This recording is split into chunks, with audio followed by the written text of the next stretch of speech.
So, as far as I can see, we are here dealing with procurement, amendments to the procurement legislation. And I am showing you that this PNM, who broke the law and have us here to validate, they have a history of doing so and breaking down the principles of corporate governance and best practice. Because where even in the Central Tenders Board Act of 1960, or the Special Purpose Company or the Ministry of Finance rules, there was never ever in the history of Trinidad and Tobago any element where a committee of ministers will be allowed to procure goods and services. This PNM put together a ministerial committee to procure the Galleon's Passage. It was supposed to be a lease of a fast ferry, but they purchased a slow boat to nowhere for 120 million.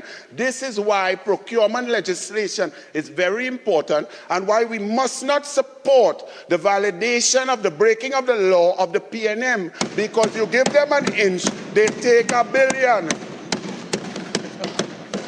So let me just read.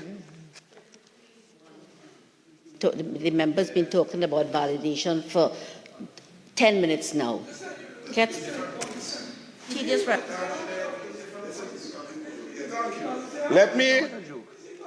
Let me also go quickly as I'm running out of time. And let me go to the Hansard. There's a lot of research to show the independent senators that this PNM never wanted procurement. So let me go back to the debate of the appropriation bill, September 2009, when the PNM was in government. The Honorable Patrick Manning, Minister for San Fernando East, was a Prime Minister. Member for Point 14 is now here interrupting me. But let's go back to that debate. And let's see what the leader of the opposition at that time, the Honorable Bastio Pandey, had to say. He said, and I quote, "Under the heading procurement reform, the Prime Minister promised," and I quote, Prime Minister meaning the PNM Prime Minister, "to further ensure transparency and accountability and good governance, this government is undertaking a personal reform of its procurement process." This is 2009, 14 years ago. Wow. Okay. A personal reform of its procurement process. The imperative for reform centers on the need for good governance, public confidence in the integrity of the procurement process, conformity with informal international best practice, and the regional and international developments. Prevailing deficiencies in the legal regulatory framework, human resource limitations, and lack of regularity oversight further add to the urgency for the new objective and comprehensive approach to the government's acquisition of goods and services. Urgency, says Basdio Pandey, urgency was the Prime Minister's description. Then with great fanfare, he revealed a green paper on the reform of the government's procurement regime dated 2004, which was out for public Point of order. 46.1. The member is regaling us with a history on procurement when we are here to deal with 6 clauses. That's what it is. 6, yes. Not to be regaled about the history of procurement in Trinidad. I stated just before, when it applies to relevance, the history is a bit much. However, can you just tie it in a little quickly? Tying it in, and it must be painful for the member who sat there, because this shows that these 2 orders that came in May, because the government didn't know that CARICOM was turning 50, and they had to rush and then do orders and get advice from the Attorney General to break the law, that we are now called here to validate the breaking of the law. I am showing that the PNM's track record is to not have procurement legislation. They want to return to us not having procurement legislation, just like some editorials. That's why they're attacking the Guardian, because the Guardian remembers this. They remember the track record of the PNM when it comes to procurement. So it may be painful for them to hear, but this is fact. This is Hansard. So I will continue. Thank you. Urgency was the Prime Minister's description. Then with great fanfare, he revealed a green paper on the reform of government's procurement regime, dated 2004, which was out for public comment and which listed a series of recommendations. With a straight face, he told the country, implementation of the new procurement regime is implementation. I sat quietly while the Minister of Finance waffled. I don't know why he's interrupting me. That's because we are all hoping that you bring it to a point. This is a funny joke, Vice President. I don't think it's a funny. Senator.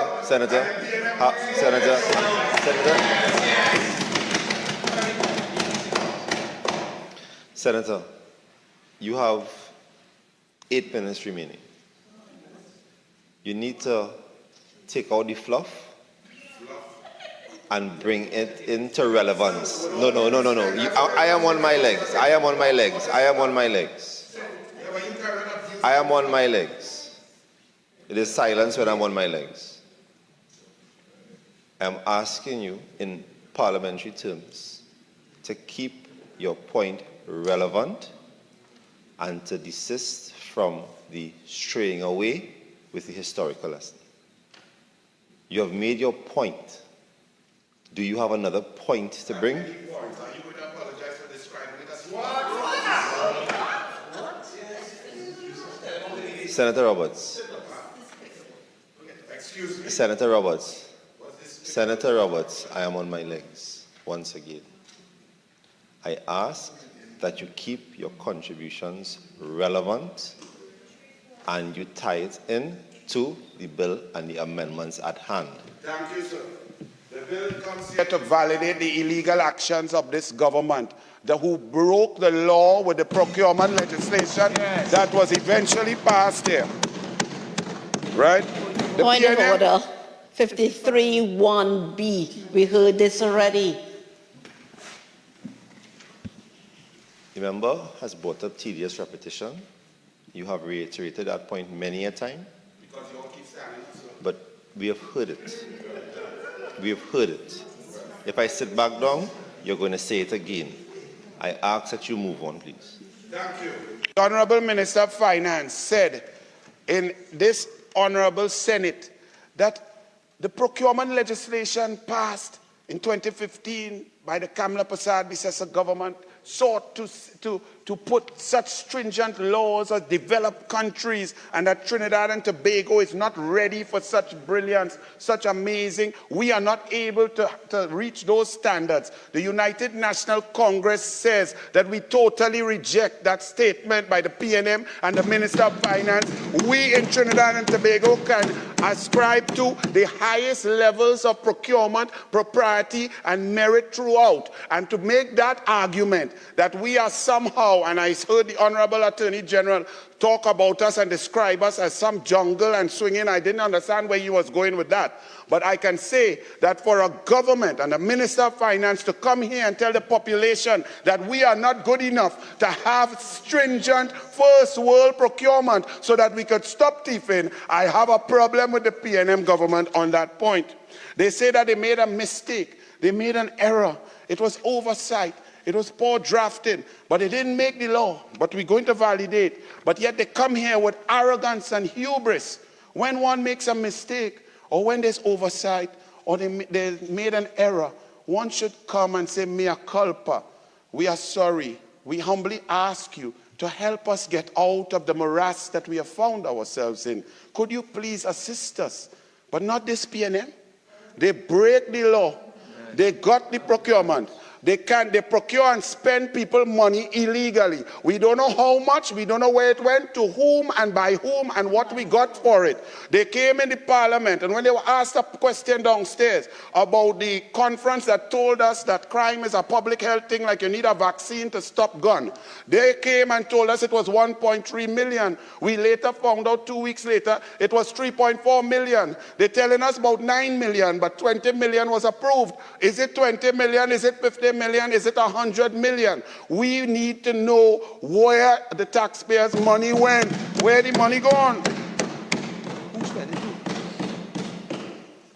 They attacked the Guardian editorial, and the Honorable Minister of Finance said, and he took umbrage to the words that it is sinister. Well, I put it to you here in the Senate that it is sinister beyond belief that the PNM claims the 50th anniversary of CARICOM snuck up on them. It is sinister beyond belief that the PNM spent taxpayers' money contrary to the law. It is sinister beyond belief that the Minister of Finance, on the advice of the Honorable Attorney General, would surreptitiously, secretly produce 2 illegal orders, 164 and 206. It is sinister beyond belief that the PNM will be terrified and vehemently opposed and allergic to strong erstwhile procurement legislation. Up to 1 million, they say, is small thing. I say small thief or big thief, same thief. In many other countries, the independent commissioners of police, they have independent commissioner of police, they have independent public service, they have well-staffed and fully funded DPP's office. So when they compare some of the stringent legislation or some of the authority to procure without limit at certain levels, those countries have systems and independent institutions that are functioning.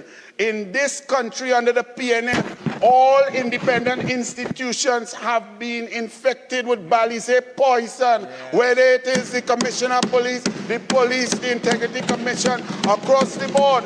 So we need legislation that is strong, that an independent procurement regulator could monitor the activities of the PNM. The Minister of Finance said he gave us an example of the World Trade Organization, but the World Trade Organization never envisaged a government like the PNM. They cannot even fathom this sort of impropriety. They cannot fathom that an Attorney General would go into a foreign jurisdiction and sign a document that is full of falsehoods. They could not understand that a Prime Minister will go to Australia with his #1 sidekick and visit 2 different companies, pretend that it's procurement, tell them to tender to the very minister. The minister will look over it and say that one company bid less than the other. Call the company whose bid was higher, alert them of the secret information of the other company, and then boast that he saved the country money and hand out 1 vessel here and 1 vessel there like it's dinner mint. Only in Trinidad and Tobago do we have the impropriety of the PNM. And now you come here to tell us vote to legitimize their legal act. We in the UNC say no. We wait for August 14th and we wait for an election to get rid of them. They have a history of corruption as long as the party from 1956 through now. And it's getting worse under Diego Martin West. So the population has heard today as they try to interrupt. We have seen that an Attorney General has turned the Senate into St. Anne's. And we say on August 14th, we will get rid of each and every one of the PNM across Trinidad. Thank you very much. Yeah.